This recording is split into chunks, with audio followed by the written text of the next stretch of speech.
Oh, nakakapalambot. Dumudulas ako sa upuan.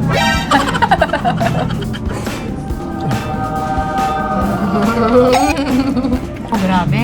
Sarap. Wow, Lord. Grabe. Best dish Wow, na in-order natin. Ito yung restaurant kung saan ginanap yung wedding reception ni Bea Alonzo. Para mapakita ko sa inyo kung gaano kalambot. Grabe guys, oh. Yan. Very juicy pa. Ang lambot, oh. Wow. Ito may wow factor to sa akin.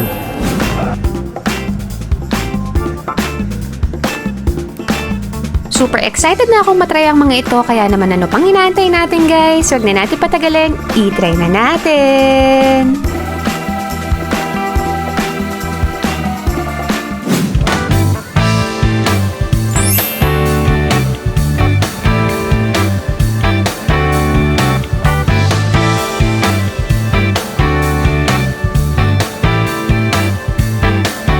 Pan con tomate y jamon, one of our signature dish. It's a bread pillow with tomato foam inside and then wrap with hamon. And this one is Iberico oil. Just drip on top to add more flavor and then eaten in 2 finger, 1 bite. And foie gras pinchos. It's a foie gras with apple compote and crispy chicken skin. Salmon pinchos. It's a smoked salmon with ikura, guindillas, and queso crema. Patatas bravas po. It's a deep fried layered potato with alioli and brava sauce. And for your main course, this is the pulpo alla brasa. It's a grilled octopus over black mashed potato. And lengua alla parrilla. It's a grilled lengua with grilled pineapple and demi-glace. And one of our best seller, it's a Secreto Iberico. It's a grilled Iberian pork with trinsat. Trinsat is a mix of mashed potato and cabbage with alioli on top. And paella de setas. It's a mushroom and bone marrow paella with truffle alioli.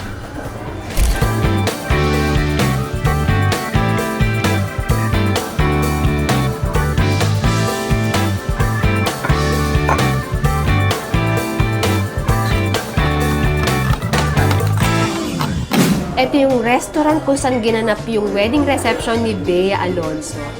So, kailangan may kodigo tayo guys kasi ang hirap banggitin yung pangalan niya. So, ito yung pan con tomate y jamon na 695 pesos. Kailangan daw kainin agad to kasi malulusaw yung bread sa loob. At perfect daw siya i-drip, no? Every bite.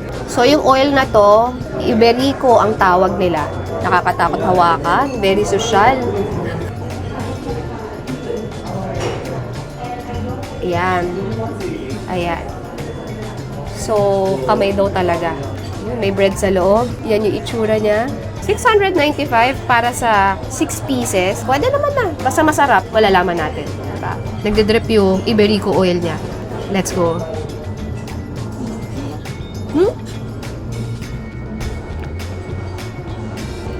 Dapat isang buong bite pala.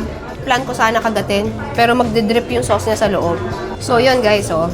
Etong nagdrip na orange sauce, yan yung tomato. So, ngayon, para mapakita ko sa inyo, mag-open tayo ng isa. So, yan. Ito yung bread na sinasabi nila, kaya kailangan kainin agad.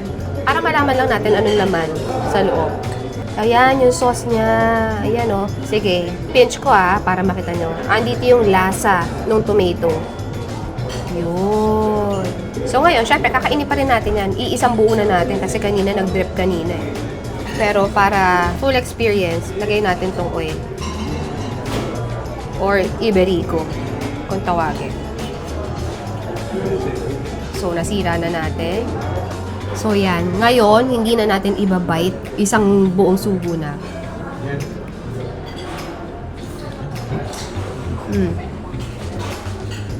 Yun yung perfect way of eating it. Isang buo talaga dapat. So, yung alat ng ham, actually, dalawa lang naman yung malalasahan mo dito eh. Yung tomato foam, tsaka yung ham. Serrano ham. So, yung alat ng ham, tapos yung slight asim ng tomato. Ganda naman ang combination nila. Very social. Kung tatanungin nyo ako kung recommended ko ba siya, well, masarap siya. Maganda yung presentation. Very social nga. And not too pricey naman. Pero wala lang wow factor para sa akin. So, kasi yung pinaka-bread niya, wala din naman ang lasa. So, yun lang, dalawang lasa lang yung malalasahan mo dito. Yung alat ng ham, tsaka yung slight asim ng tomato. Very simple yung lasa niya. Presentation-wise, maganda. So, dito sa second na titikman natin, ito yung kung tawagin nila salmon. So, may smoked salmon siya, paprika, queso crema, ikura, eguindillas. So, 510 ang isang order nito. So, may dalawang kasama. So, bago ko tikman to, i-share ko lang sa inyo kung bakit kami nandito ngayon sa Choco Asador. Kasi, nakita ko sa balita or sa social media, dito ginanap yung wedding reception ni Miss Bea Alonzo. So, syempre, na-curious ako sa menu nila. At Makati area lang din naman, hindi nalalayo sa amin. So, might as well, tikman namin. So, ito, tikman na natin. Mamaya natin pag-usapan yung Choco Asador. Ayan siya, 'di ba? Presentation-wise, visually, napakaganda talaga niya. 510 para sa dalawang subong to. So, kung nagde-date kayo, not bad naman. Importante, basta masarap, 'di ba? Hindi ko sure kung dapat kinakagat to, pero try natin. Kung hindi, the whole thing na natin kagatin.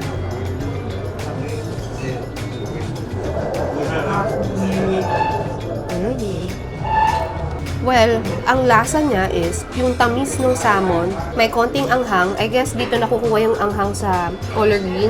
Tapos yung alat, etong nag-pop, hindi ko alam kung ano to eh. Alamin natin mamaya, tanong natin yung staff kung ano yung orange na parang nag-pop nung kinagat ko. So may sauce siya dito sa ilalim. Kunin natin yan. Okay. Yan, one bite ulit.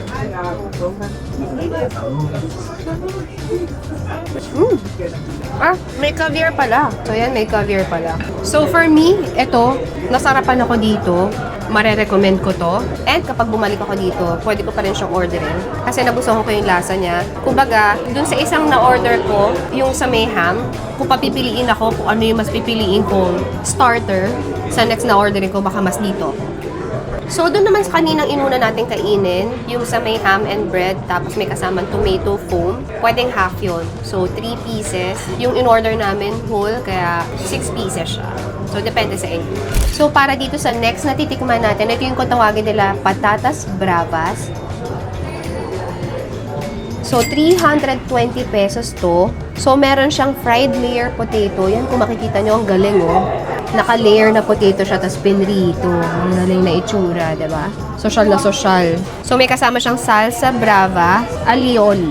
So, yan. Tikman na natin. Kasi yung kahit ano naman yung sabihin nilang sauce, medyo hindi natin naiintindihan. Let's go, try na natin.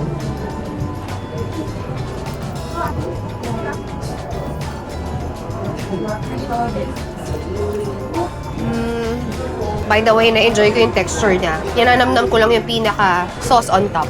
So, by the way guys, bago natin explain kung ano natikman natin dito, etong mga in-order namin ngayon, eto yung mostly hinanda ni Miss Bea Alonzo tsaka ng husband niya nung wedding nila. Kasi dito yung wedding reception nila. Kaya na-curious ako kung ano ba. I'm sure, di ba? Masasarap. Dapat masasarap kasi para sa isang Miss Bea Alonzo, siya mismo pumili para ihanda to sa wedding reception niya. Dapat masarap. At madalas daw dito si Miss Bea Alonzo. Actually, kung saan tayo nakaupo ngayon at kumakain, favorite spot daw to ni Bea Alonzo. So, one bite pa para, actually, na-enjoy ko yung texture niya. Yeah.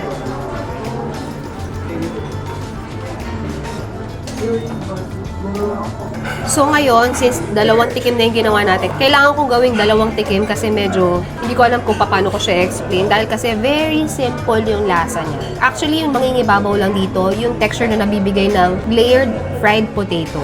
So ayan, yung red, tomato, maasim-asim. Etong white, parang cream siya na slight lang yung taste niya eh. Actually, hindi strong yung lasa niya. Kumbaga mangingibabaw, malaking bagay na maraming layer ng potato kasi yun yung mangingibabaw. Kaya hindi siya too strong yung lasa.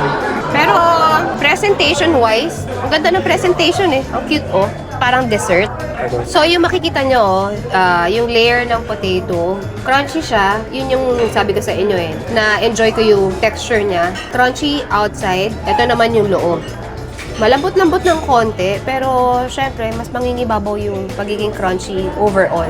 So, meron pa tayong isang dish sa pinchos or starter. Mamaya na natin tatry ito kasi fogre, favorite ko eh. Kasi save natin yan for last. Di ba? May chicken skin pa outside. Oh yeah, chicken skin. Another favorite, di ba? So, huhuli natin yan. Kahit kasama siya sa starter.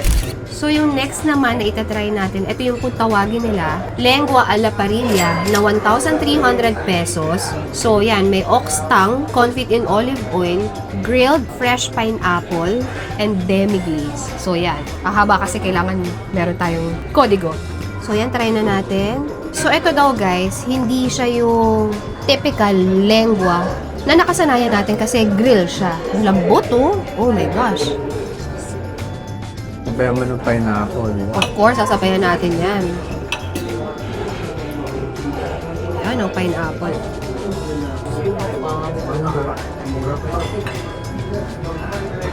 Yeah. Let's go, try na natin.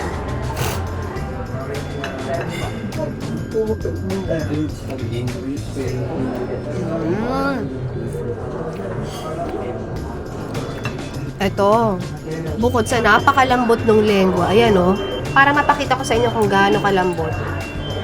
Grabe guys, oh. Yan. Very juicy pa. Ang lambot, oh. Tapos yung sauce niya, actually nang ibabaw sa akin, yung mga sauce nila dito, very simple, straight to the point, not too strong, pero enough para magustuhan mo yung isang dish. So, bukod sa napakalambot niya, ang ganda ng combination. Actually, pag sinama mo yung pineapple, nagle-level up siya eh. Mas sumasarap eh. Pero try natin ng wala. Masarap naman siya at sobrang lambot nga talaga ng lengua. Pero kung walang pineapple, since nauna yung pineapple kanina, parang hindi na siya ganun kasarap without the pineapple. So, kailangan talaga may pineapple. O, diba? Buti tinry natin ng solo para malaman natin kung okay pa rin ba kahit without pineapple. Actually, okay pa rin naman siya, pero hindi na siya yung parang, wow. Pero nung may pineapple, nandito yung magic eh. Mas na-level up, mas sumarap, kaya pala, diba?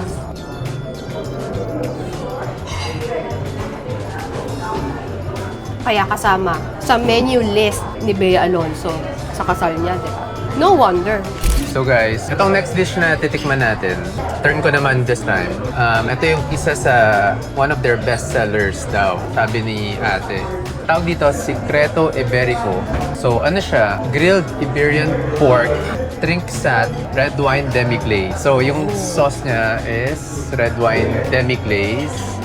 Tapos pork to basically. So ang price niya is 2,400. Medyo mahal, diba? Pero best seller nila to. So, kaya in-order natin kasi hindi natin pwede palampasin yung mga ganyan. Mukha siyang beef. Mukhang beef. Oo. I guess yung pork na ginamit nila is imported or something. Wow, very juicy Ang ganda rin ng kulay, oh. Oh, maming pink, medium rare. Oo. So, ito try ko. Mix ng fat na may lean meat. Try natin. Medyo exciting kasi mahal eh. Kung muna natin sauce. Try natin ng walang sauce, just on its own.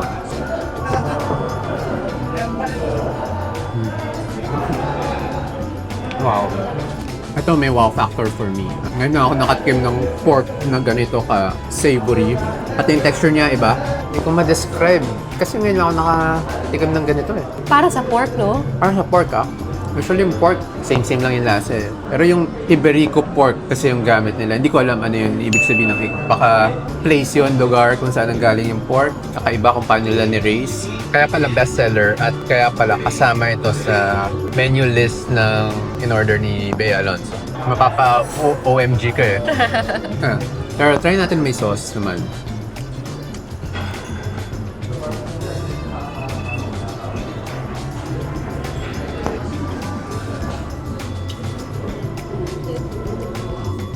Okay. Lalo pa sumarap nung may sauce. So yung sauce is red wine demi-glaze. Hindi ko alam ano ibig sabihin nun. I guess red wine yung base. Pero dapat matikman to ni Lane kasi tingin ko lang magugustuhan niya. Ano to, kahit medyo expensive, 2,400 isang plate, must try to for me. Highly recommended. Kaya nagustuhan mo So ito, hindi ko alam ano to. Feeling ko fried potato. Open natin. Oh, wow. Wow, hindi lang siya potato. May mga something inside. Cabbage yata yan. Pero try natin ng solo muna.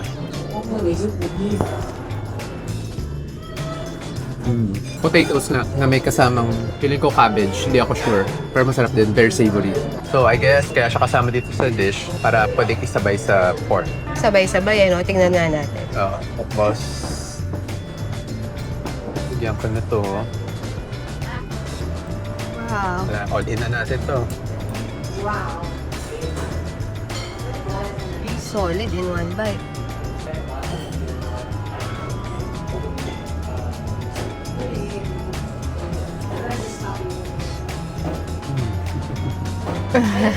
Ay, nag-melt ka. Hindi lang ako nag-melt, napasipa pa ako. Hindi lang kita. Ano to? Ooh. Pero yun dapat hindi na namin orderin to kasi pork lang eh. Tapos ganun yung price. Buti pala nasama, no? Buti. Sabi natin, hindi, orderin nyo kasi one of the best sellers talaga yan. Hindi siya nagkamali. Highly recommended. Ito naman, ang tawag dito is pulpo a la brasa. Grilled octopus with black mashed potato. So, mashed potatoes yan. Wow. Na black. Ginamitan siguro ng squid ink, di ba? Itong in-order namin, hindi to kasama sa menu ni Miss Bea Alonso. Pero nakita namin yung picture ng dish. Oo, ganda. Sobrang ganda ng itsura, nakakatakam. Very unique, no? Very unique, di ba? Black mashed potato. And social, ang dating. Parang ayaw mong galawin, ano? Ang ganda ng itsura. Pati ano, yung ganitong kamay ng octopus, ano to, reminds me of Korea. Oh, yung giant, no? Laging may ganun sa street food nila. Mahilig ako sa mga ganitong klaseng seafood. So anyway, try na natin. Huwag na natin patagalin. Tignan natin gano'ng kalaki. Price nito is 890 pesos. May dalawa ka ng napakalaking giant. Oh, laki. Mukhang grilled din siya. Samayin natin. Mga ganito kalalaki, medyo hindi na yan tender. Hindi na as tender as yung mga maliliit. Okay, try na natin.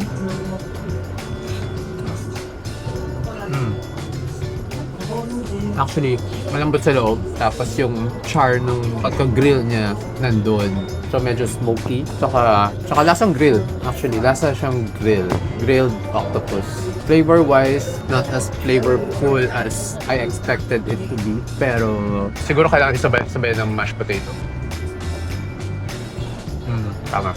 So, nasa mashed potato yung lasa. So, dapat sinasabay yung meat ng octopus saka yung mashed potato. So, gawin natin. Try natin to. Yan, yung maliit naman. Baka yan lumambot. Sabay. Oh, ito yan. Mabilis Dali. lang. Kaya natin ng generous amount of mashed potato. Yun. Ayun. Kailangan sabay. Ayun. Andun yung magic talaga. So, napansin ko sa food nila, kailangan sabay-sabay mo kainin lahat. Hindi yung paisa-isa. Kasi yung flavor talaga, yung pag-merge ng flavor, yung sama-sama ng flavor sa mouth, nandun yung magic eh. Nandun sumasabog, dun yung may burst of flavor every bite, every time yun mo yan. So, siguro dapat ito rin, sama na natin. Tama. So, lasang squid ink yung mashed potato nila. Tapos, may pagka-seafoody na taste din. Strong, very strong yung squid ink. Very strong, which I like. Sobrang gusto ko yung lasa na yan. Pero sa mga conscious, no? Lalo na pag ngingiti sa camera kasi mangingitim yung ipin. Ngitihan ko nga. Lagyan ko ng ketchup.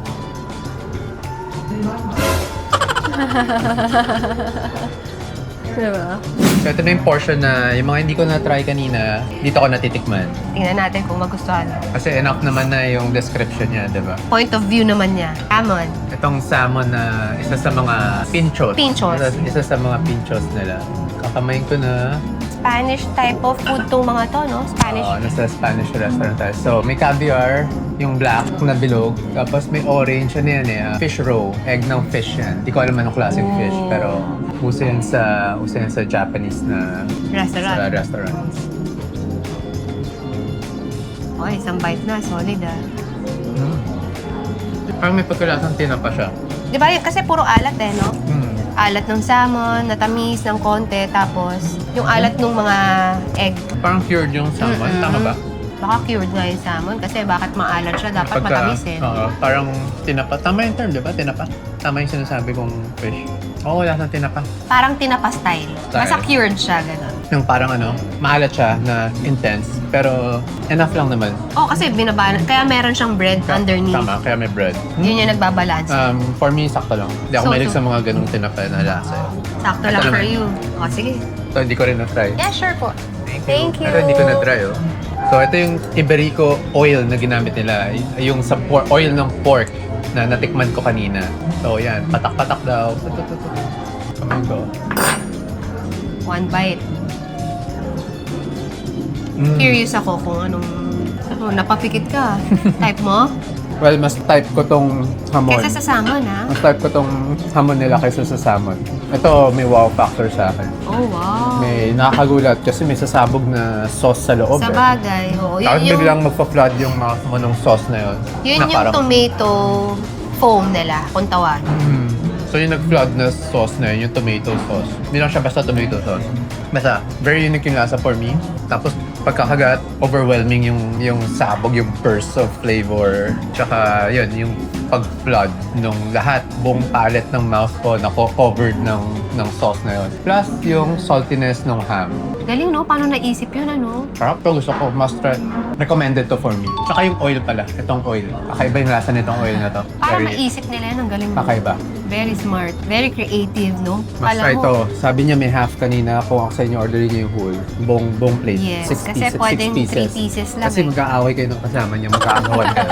Tatlo kayo. Or kung dalawa kayo or tatlo kayo. Yeah. Di ba? Huli natin to. O, sige. Meron pa kami nito eh. Ito, foie Save gras. the best. Pareho namin favorite ang foie gras. Yeah. Kaya ihuhuli natin to.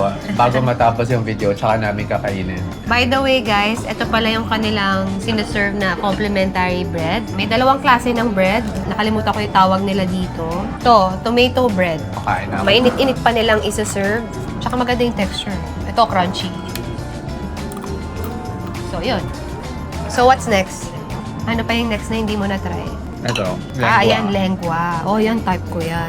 Ewan ko na lang kung matypan mo. With pineapple na yung ginawa mo? Oh. Type ko tong lengua, pero kailangan nandun yung pineapple. Oo. So-so lang pag wala eh. Though, iba yung flavor ng lengua na to kasi grilled. So, may ganung lasa. May grilled flavor na kasama. Hindi siya yung nakasanayan natin na no? Yung parang Yung way lengua na may gravy. Yeah. Tapos yung grilled yung grilled pineapple din. Masarap pala pagka-grilled ang pineapple. Oo, iba yung flavor niya. As in, lutaw na lutang yung flavor ng pineapple. Litaw na litaw yung tamis niya. Yung tamis. Tamis acid. So far, nagugulat ako sa mga lasa dito. Super fancy nung datingan. Pero, hindi konti yung mga food. Busog ka pa rin eh. Actually, for you ba? Too expensive ba? Hindi. May mga dishes na expensive, pero meron naman ding Sakto lang, no? tama lang yung price. Pero kasi naman, di ba, syempre, obviously, good quality yung gamit nilang mga ingredients, Dapat, di di ba? ba? Hindi rin naman nila afford na ibaba yung presyo nila. Kasi, masasacrifice din yung quality ng food. Kaya, may market. At saka, kwento nila, kumakain daw dito sila Gretchen Barreto, mga basketball player, iba pang mga artista na... Shaina, narinig ko Oh, yun, sinabi. Shaina Magdayaw. Yun. Bea Alonso, favorite daw dito, kaya dito ginanap yung kanyang wedding reception. Di ba? Oo. Surprise kasi yun eh, di ba? Kala ng mga tao, hindi na matutuloy yung wedding. Yung pala yung... Tapos, sila, civil wedding.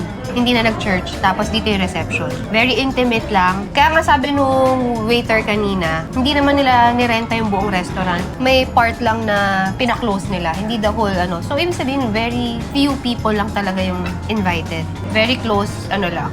Family or friends, ganyan. By the way, may in-order kami nitong paella na may mushroom tsaka bone marrow. So, may 2 options kayo sa paella nila. Pwedeng toasted yung ilalim or pwedeng hindi. So, pinili namin yung tostado yung ilalim. Karamihan daw, yun yung gusto eh, di ba? Yun daw yung masarap. Tsaka ang ganda nun kasi may presentation pa sila. May show pa silang gagawin sa harapan mo. So sa Sila harap, gagawa. Sa harap gagawin yung pag-mix ng bone marrow sa mismong paella. Tapos yung paella nila may mushroom. Hindi ko nasabi Truffle ba yun? Truffle? Oo, truffle. Setas y tuentano. Mushroom grilled bone marrow with truffle alioli. Pangalan So, ano? pa lang. Description pa lang. Sarap na pakinggan. So, Tikman na tikman natin. Sabay na tayo, may fork ka na dyan? So, ano ba? Cheers na. Exciting. Cheers, my love. Cheers! So, Wow. Malaking bagay na may tostado, no? Wow. Dalang-dala nung toasted paella yung texture. Tsaka yung fat ng bone marrow. For me, hindi kayang... For me kung ako lang mag-isa kakain nito, baka mahilo ako. Kailangan for sharing talaga Fatty, siya. no? Tingnan natin Pero yung- masarap. Ganda ah. Tingnan natin yung mushroom.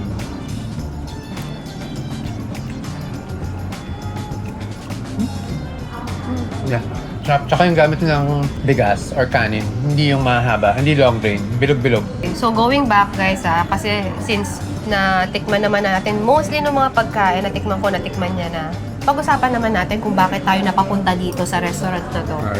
Good. Kasi, di ba, dahil yun nga, pumutok yung balita na akala ng lahat, hindi natuloy yung kasal ni Bea Alonzo and yung business tycoon na pangasawa niya ngayon. Yun, yung fiancé niya. So, yun nga, nagulat ang lahat na after posting nun, kasal na sila. Civil wedding lang, tas dito yung reception nila. Kaya nung nalaman ko, interesting, sige, try nga natin, ano? Sinend ko agad sa kanya. Tapos, pinost din naman nila yung menu. Kaya lahat ng mga in-order nila doon, tinikman namin. Ito yun, mga yun. Para malaman nyo, di ba?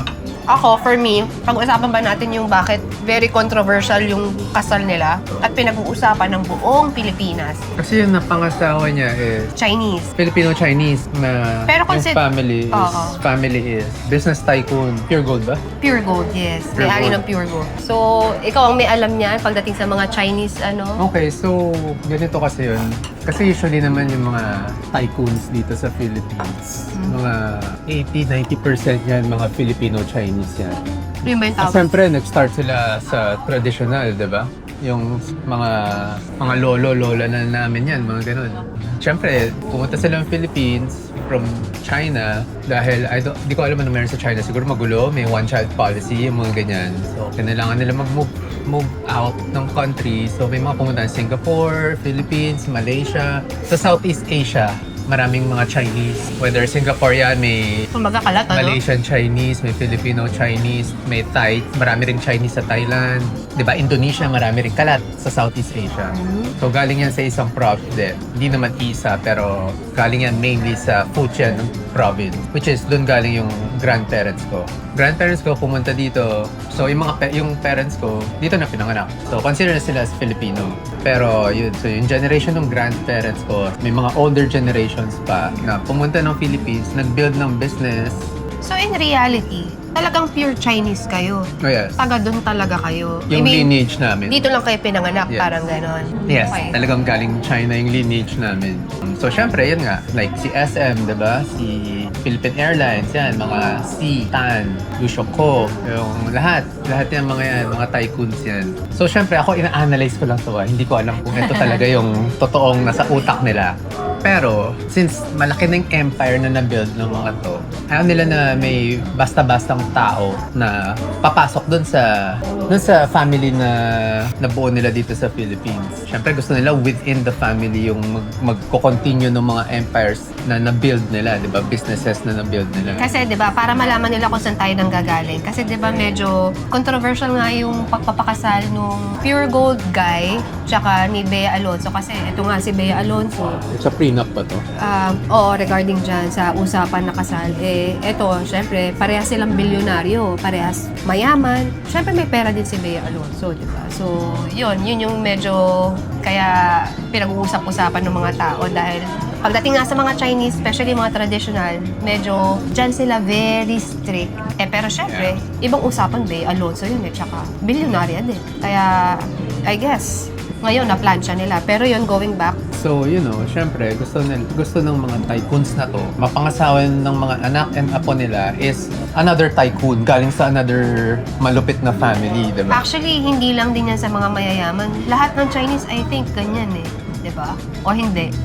Hindi lahat. Hindi Hindi naman lahat. lahat ng Chinese kasi mayaman eh. I mean, may mga Chinese na okay, ganyan yung patakaran na... Yun yung gusto nung, syempre grandparents, traditional, very traditional, old school talaga. Yun yung talagang mindset nila. Yun yung mindset nila na okay. Chinese lang. Chinese yung apo ko or Chinese yung anak ko, kailangan Chinese din yung mapapangasa ko. Oo, kasi hindi naman, iniiwasan din nila yung cultural differences ng Filipino Okay. tsaka ng Yun Chinese. yung tamang ano. Okay. Syempre, pag Chinese, iba yung paniniwala Okay, tama versus sa rin. mga Filipino. Tama Para rin. less complication, di ba? Smooth yung magiging samahan. Yeah, tama rin. Like parents ko, nagpupunta sa mga Chinese temples, di naman ginagawa ng Pilipino yan, di ba?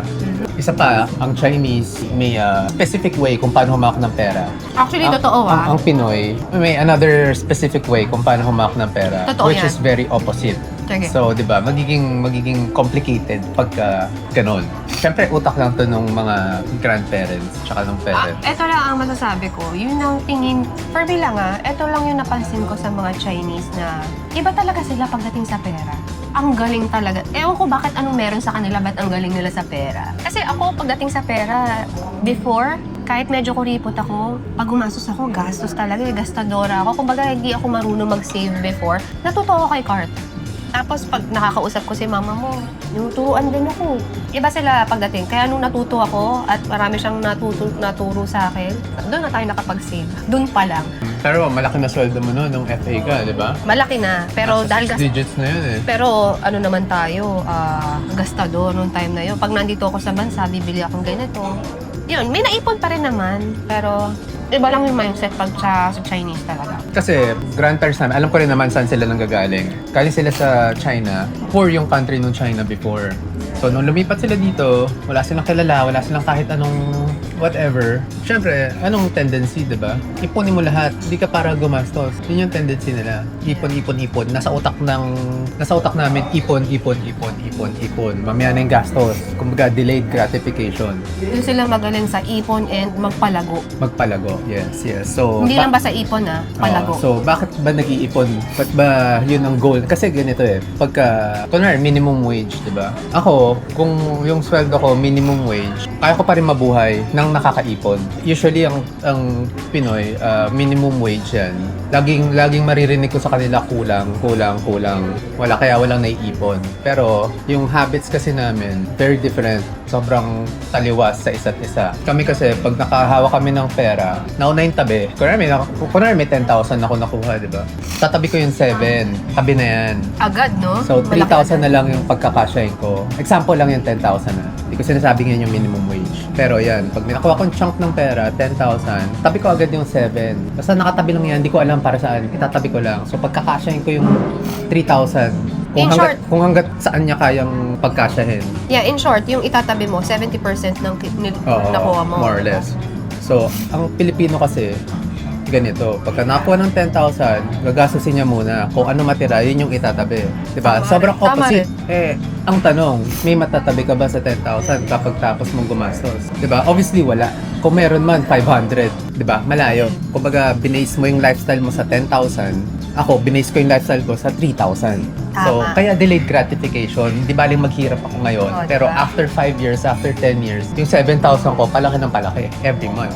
Yun yung natutunan Diba? ko. Kasi, syempre Opposite nga eh. naman, iisipin mo, may sweldo naman ako. May dadating naman akong sweldo next month Oh, exactly. May dadating naman akong project. Ito, may magbabayad sa akin Bilhin ko na to or Diba? gastos ko na to. In short, wala pa yung pera. Iniisip mo na paano mo gagastusin yung pera na wala pa sa'yo. Oo. So ngayon, ano mangyayari?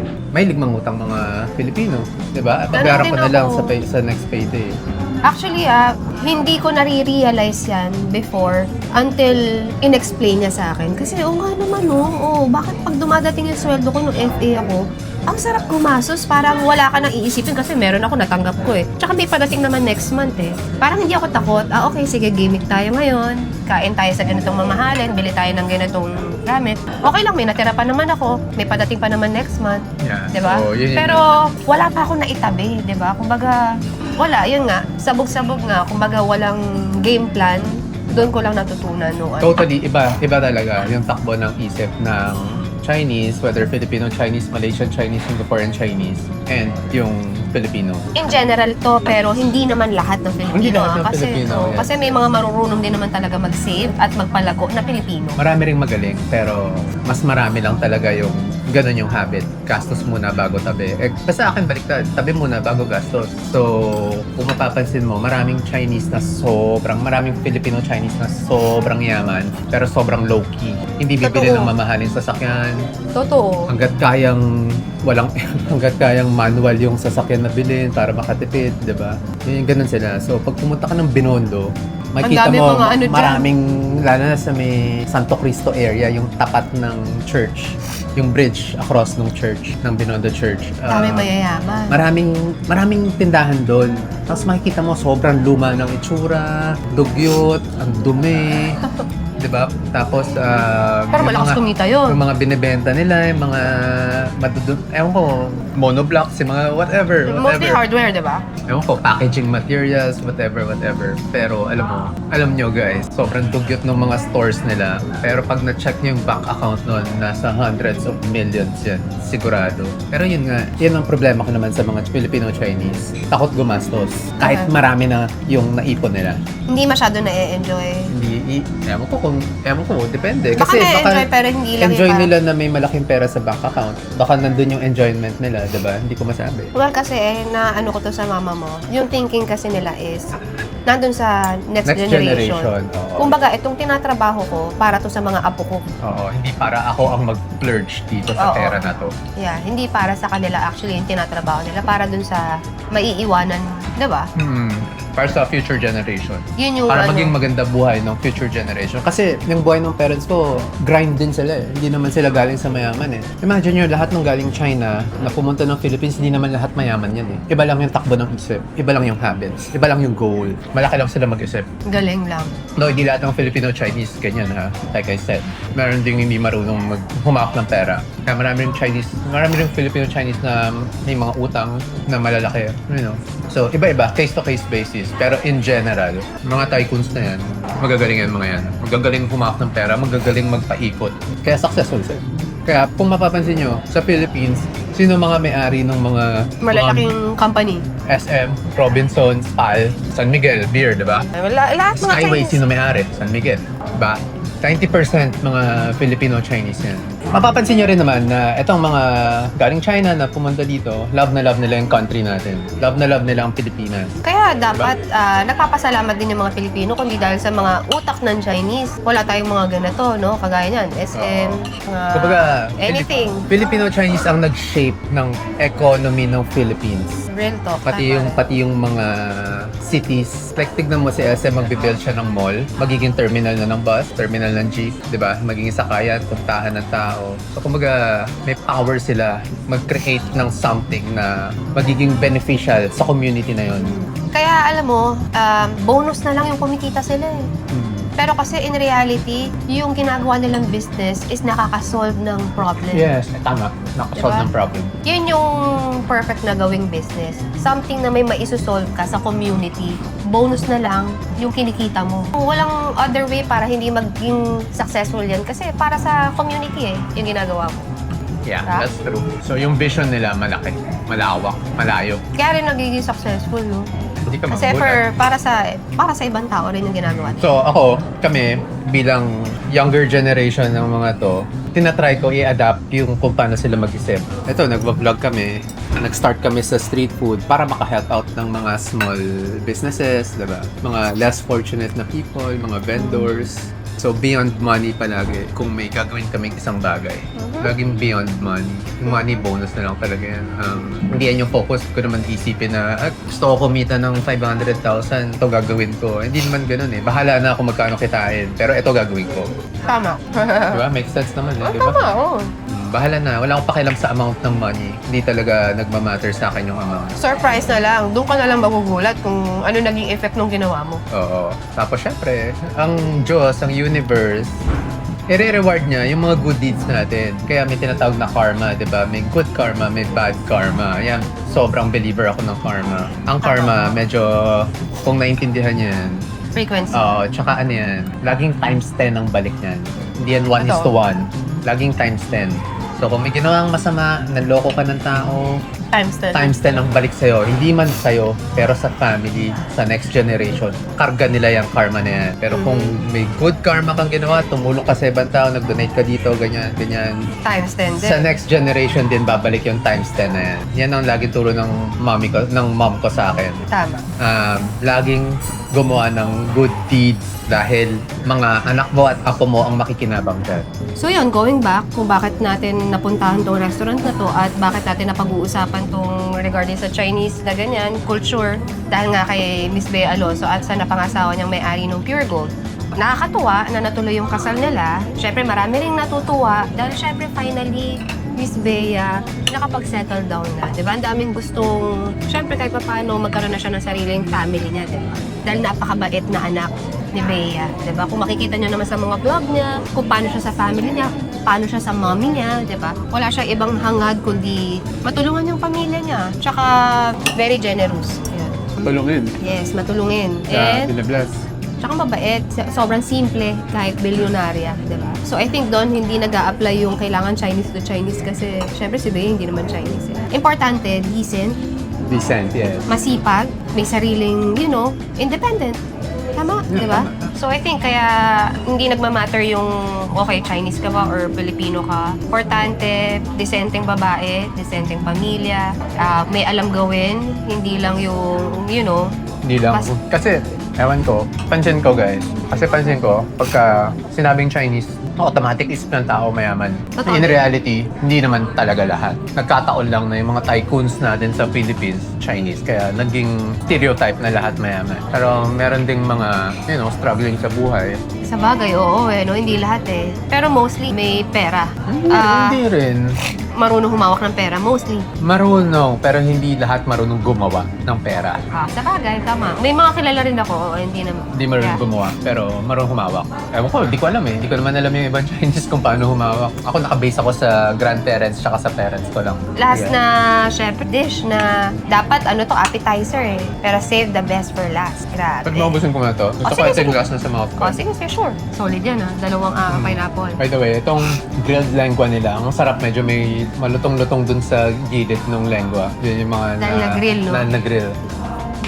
Excited ako. Kanina ka pa tinititigan tong fogan.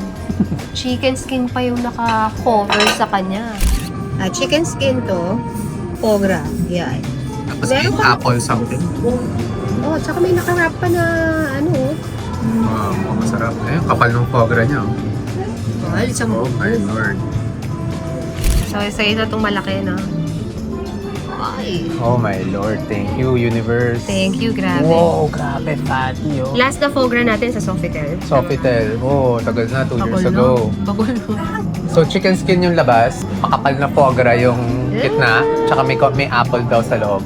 Oh my Grabe. lord, grabe. Pinakita natin to. Kinang-kinang to. Oh, Okay. Hindi ko pa natitikman. Cheers. Kinikilig na ako. Game?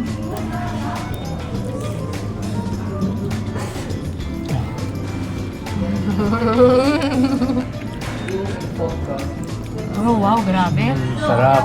Gusto ko sana Grabe. buo, pero gusto kong tipirin. Wow, lord. Grabe. Best dish Wow, na Lord. in-order natin. For me, Wow. Pero wait wala to sa in-order ni Miss Bea Alonso. Nag-extra lang kami kasi syempre, favorite namin parehas sa foie gras eh. Oh my Okay, gosh. itong dalawang serving, 980 pesos. One of the best food na natikman ko sa buong buhay ko. Oh. Kasi masarap ng Agree foie din gras. ako. Masarap ng foie gras on its own, pero ito may kasamang crispy chicken skin. Oo, grabe. My God. Good thing na hinuli natin. Grabe yung loob niya, no? Tapos may matamis na na something na apple yung base. Parang ayoko kagatin. Last bite. Thank you, universe. Grabe, ang sarap nito. Worth it matry.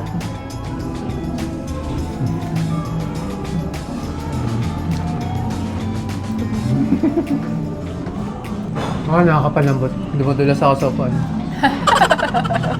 Sarap, no? Grabe. Pagpag- Yung lambot ng foie gras, yung sa loob ng foie gras, tapos yung crunchy na naka-cover sa foie gras, yung chicken skin. Crunchy pa. Oh my lord. Grabe, mind blown yun. Highly, highly, highly, highly recommended yung foie gras. 1 million times highly recommended. Sarap doon para sa 900, para 500 isang subo. Pwede! Yung fattiness niya, oh. Oh, yun. Ayoko na sumubo kasi gusto ko maiwan sa panlasa ko yung Ita-take out na namin yung natira. Grabe, ang sarap. So anyway guys, na-enjoy namin yung pagkain. And yeah, masarap dito sa restaurant. Marami pa tayong pwedeng i-order next time, no? Marami pang pwedeng matry. Yeah, pabalik-balikan to. So yun lang guys, sa mga hindi pa nakaka-subscribe, subscribe na kayo dito sa main channel namin. Meron din kaming second channel, Lane Bernardo at Filtered. Soon yung house tour natin dyan, ma-upload na. Either this week or next week. Abangan nyo, okay? So yun guys, thank you for watching. Till our next video, bye!